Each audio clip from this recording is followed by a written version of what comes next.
When Edward lost his driver's license because of his failing vision, he was furious.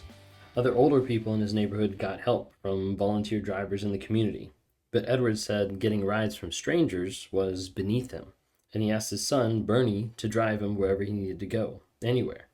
Bernie, who worked and had a family at home, quickly found himself overwhelmed. He realized that he needed to set limits, so he told his father he would drive him to the grocery store once a week and to doctor appointments, but would not drive him back and forth to the gym. Angrily, Edward said he would quit the gym. I was tempted just to drive him to the gym because I knew it was his favorite thing to do and I didn't want him to lose that, Bernie said. But it was too much time for me, and he could go if he was willing to accept outside help. So I told him that it was his choice. One day of skipping the gym was enough motivation to get Dad to use the volunteer driving service, and now he actually enjoys the company. That might be an example that might resonate, it might not. But when we're talking about narcissistic parents, and when we're talking about narcissistic parents as they continue to age and get older, you start to see a lot of different things that start popping up, where there's a lot of different aspects of like, how do I actually deal with them? Like, what do I actually do? Like, how do I actually work to protect myself against narcissistic parents, against, as they get older or as they like end up coming towards you? Like, how does this actually happen? Sometimes there's people that have to go completely no contact with their parents because of the toxicity that's involved there, and because the level of abuse that's happening on a day-to-day basis from them. Something to consider.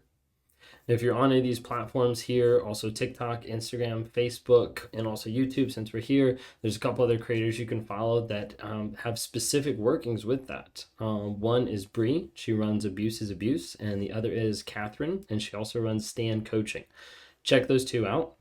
Those two come from narcissistic families. And Catherine had a narcissistic dad, Bree had a narcissistic mom, and it gives you an idea of what they had to do for either a period of time or long term to go no contact with some of these people to be able to process, to be able to work through their own stuff before they could ever even reach out or maybe even never have contact. Something to be able to check out. We're going through this book recently called The Narcissist in Your Life by Julie Hall. And one of the things I wanted to highlight and kind of bring to attention is it gives a couple tips for handling aging narcissistic parents. And so I wanted to kind of walk through real quick. Managing a narcissistic parent is a struggle, but they tend to magnify their problems by either denying their need for help or playing on their victimhood.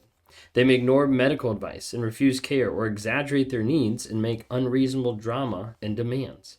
They'll find it difficult to understand your position as a younger adult who has a full plate of responsibilities, possibly including caring for your own kids at home. Making matters more strained, they may be alienated from family members and others in social circles. As with any aging parent, you will need to assess your parents' needs, your own resources, and your own willingness to be involved. Over time, their needs will increase, requiring you to periodically reassess things. Whether you help at all may be a difficult choice.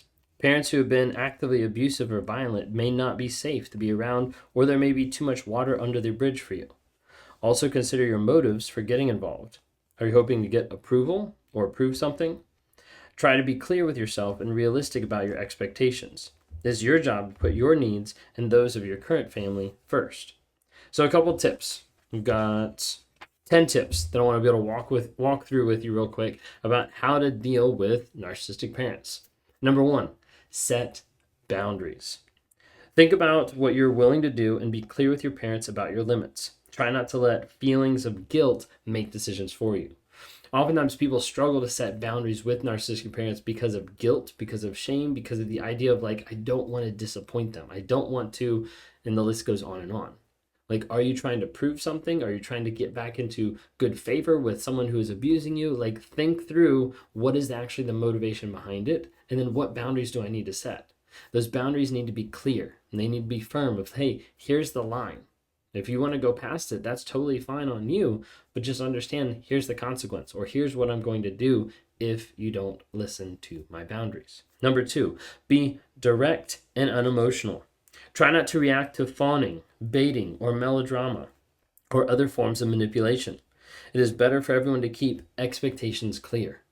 You'll see a lot of times where people will bait the other person, where a parent will bait one of the kids or bait one of the family members to try to be able to get them to latch onto their victimhood, to latch onto what's going on so that they can manipulate and control the other person. Number 3, share responsibility. If you have siblings or other family or family friends able to help, divvy up the responsibilities. Be realistic about what you can handle. Like, just because they're a parent doesn't mean you can handle everything.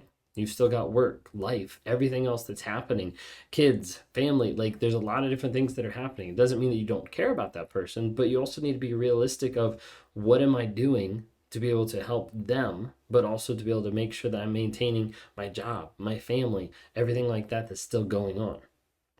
Number 4, create a schedule. A schedule can help provide structure, manage expectations, and stay organized. I love schedules because I think it helps with staying organized 100%. But I would say the biggest part with dealing with the narcissistic parent is the idea is it helps maintain expectations.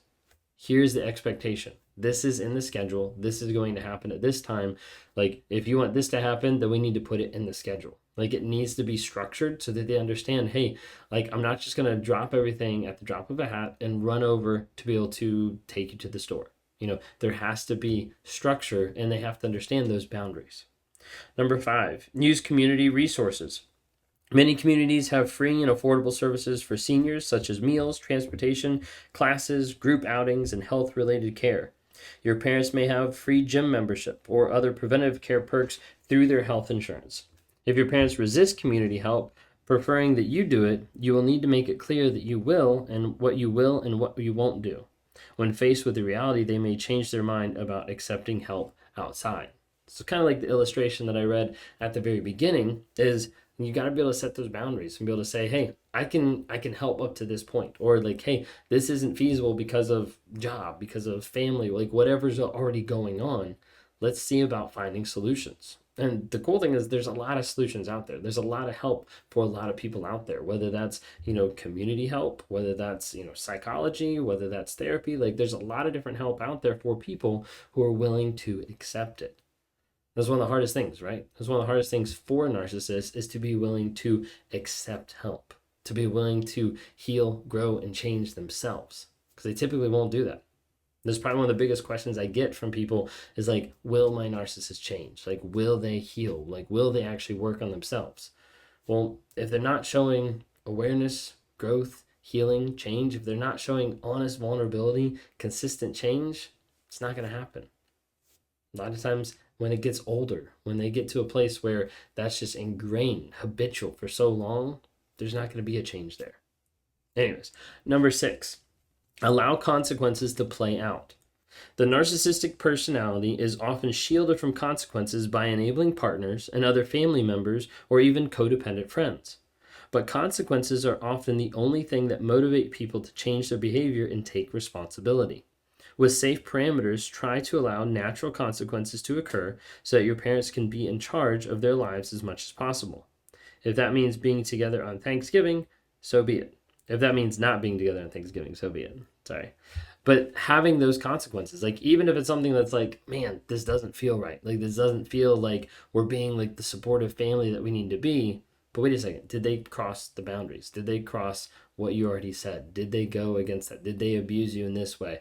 Okay, then they need those consequences. Remember, I normally say a boundary without consequences is just a speed bump for the narcissist. They're just going to keep rolling over you time and time again and not care about it.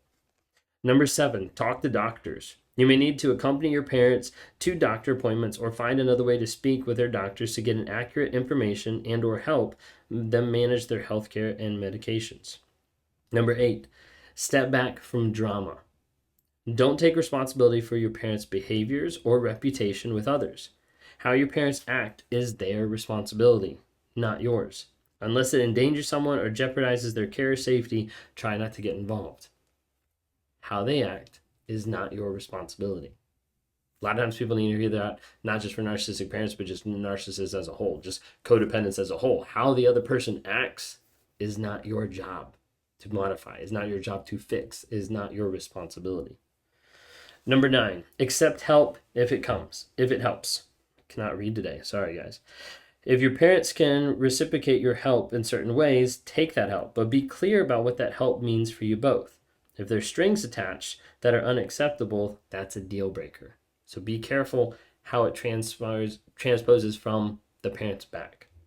Number 10, walk away from bigotry.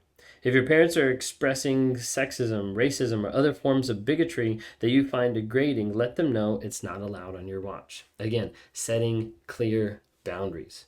You have to be able to set clear boundaries when you're dealing with a narcissist in general, but especially when you're dealing with parents that are narcissistic or aging parents as they're getting older. You have to be able to say, like, hey, this isn't acceptable. This is the line that I'm not willing to cross. Hopefully those couple examples helped. Again, it comes back to the book, The Narcissist in Your Life. It's got a lot of good content, a lot of good information. Check it out, and I hope you have a great day.